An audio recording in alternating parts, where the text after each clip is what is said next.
नमस्कार दोस्तों, स्वागत है आप सभी का एक बार फिर से। दोस्तों, हिमालय बर्फ़ की चादर में लिपटी एक ऐसी जगह है जहां ऐसा लगता है जैसे कोई दूसरी दुनिया में आ गया हो। हिमालय इतना बड़ा है कि उसका विस्तार 5 देशों में फैला हुआ है, जिसमें भारत, पाकिस्तान, नेपाल, भूटान और चीन शामिल हैं। हिमालय 1500 ग्लेशियर से बना है और इसके भीतर 1200 किलोमीटर तक साफ पानी जमा हुआ है। इसके अलावा दुनिया की सबसे बड़ी नदियों में से एक सिंधु, गंगा और ब्रह्मपुत्र हिमालय से ही निकलती हैं।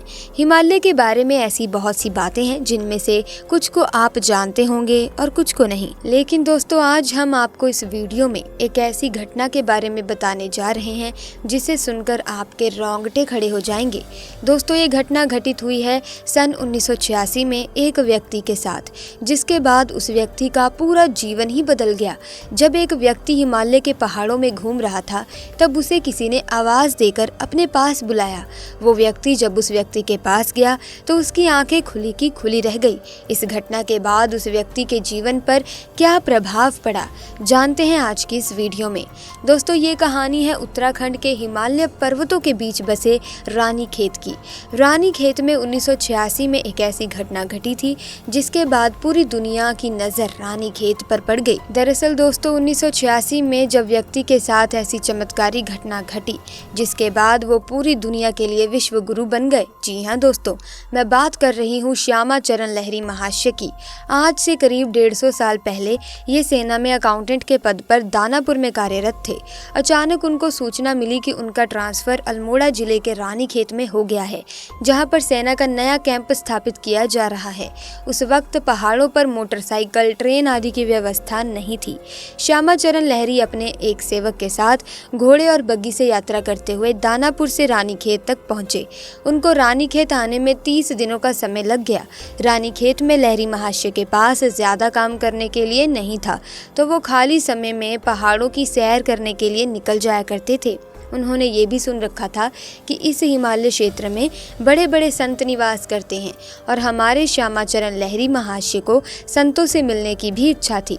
एक दिन रानीखेत की वादियों में घूमते वक्त उनको लगा कि किसी ने उनको उनका नाम लेकर बुलाया है, उनको किसी ने आवाज़ दी है।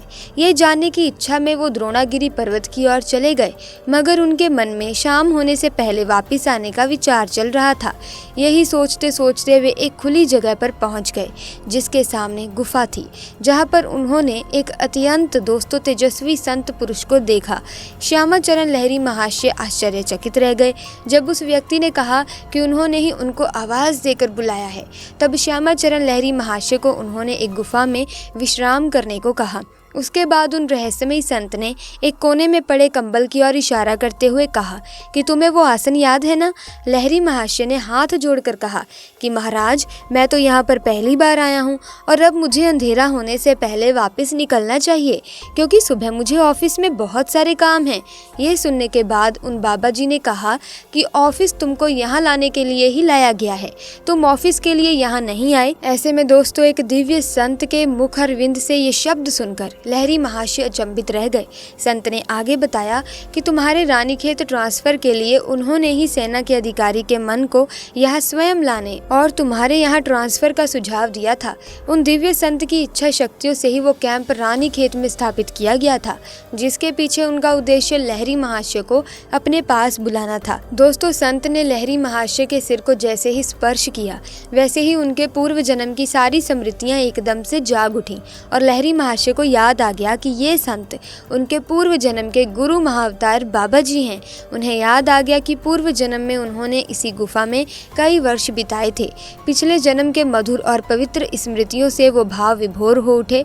उस रात लहरी महाशय के पूर्व जन्म के कारण बंधनों से मुक्ति के लिए महाअवतार बाबा जी ने उस पहाड़ पर अपनी योग शक्ति से एक रत्नों से प्रकाशित महल का निर्माण करवाया, जो लहरी महाशय की पूर्व जन्म में जगिरसा थी। लहरी महाशय का स्वर्ण महल महल से मोह भंग हो जाने पर वो अपने आप अदृश्य हो गया। पूर्व जन्म की ही अनुभूतियों का बोध महाअवतार बाबा जी से प्राप्त ज्ञान और उनकी कृपा से अगले 7 दिनों तक लहरी महाशय निर्विकल्प समाधि में लीन रहे। आपके ज्ञान के अनेकों सत्रों पार करते हुए 8 दिन श्यामाचरण लहरी महाशय जी के साथ हमेशा के लिए रहने की इच्छा जाहिर करते हैं। बाबा जी ने उन्हें बताया कि उनके इस जन्म का उद्देश्य सामान्य लोगों के बीच रहकर अपनी भूमिका निभानी है। ग्रस्त योगी के रूप में उन्हें सांसारिक लोगों के मध्य रहकर उन्हें संतावना देनी होगी कि क्रिया योग के माध्यम से ग्रस्त इंसान भी ब्रह्मा की प्राप्ति कर सकता है। महाअवतार बाबा जी ने उन्हें ये भी वचन दिया कि जब भी लहरी महाशय उनका आवाहन करेंगे तो उनके गुरुवर उनके सामने प्रकट हो जाएंगे। उनके गुरु के आदेश से लहरी महाशय द्रोणागिरी पर्वत से नीचे उतरते हैं और लहरी महाशय 10 दिनों के बाद जब अपने कार्यालय पहुंचे तो उनके सहयोगी प्रसन्न हो उठे। उनको लगा था कि वे कहीं पहाड़ी में खो गए हैं। उसके बाद मुख्यालय से एक पत्र आता है। उसमें लिखा था कि श्यामाचरण लहरी महाशय को वापस दानापुर बुलाया गया है और कारण ये बताया कि उनका ट्रांसफर गलती से रानीखेत हो गया था। उसके बाद लहरी महाशय ने अपने पद से इस्तीफा ही दे दिया और क्रिया योग का विस्तार करने के लिए अपने पूरे परिवार को लेकर काशी आ गए। उन्होंने काशी में रहकर योग क्रिया लोगों को सिखाना शुरू कर दिया और इसी बीच उन्होंने बहुत सारे चमत्कार भी किए। लहरी महाशय जब भी महाअवतार बाबा जी को याद करते वे उनके सामने प्रकट हो जाते। इस तरह श्यामाचरण लहरी महाशय वो पहले पुरुष बन गए जिन्होंने क्रिया योग को मानव जाति के बीच प्रस्तुत किया और कहा कि इसी माध्यम से एक ग्रस्त इंसान भी ब्रह्म तत्व को प्राप्त कर सकता है। तो दोस्तों आज की वीडियो में बस इतना ही। अगर आपको इस वीडियो में बताई गई घटना अच्छी लगी तो इस वीडियो को लाइक करें, शेयर करें और चैनल को सब्सक्राइब करके बेल आइकन को प्रेस कीजिए ताकि आने वाली नई वीडियोस की अपडेट आपको मिलती रहे। आपका बहुत बहुत धन्यवाद।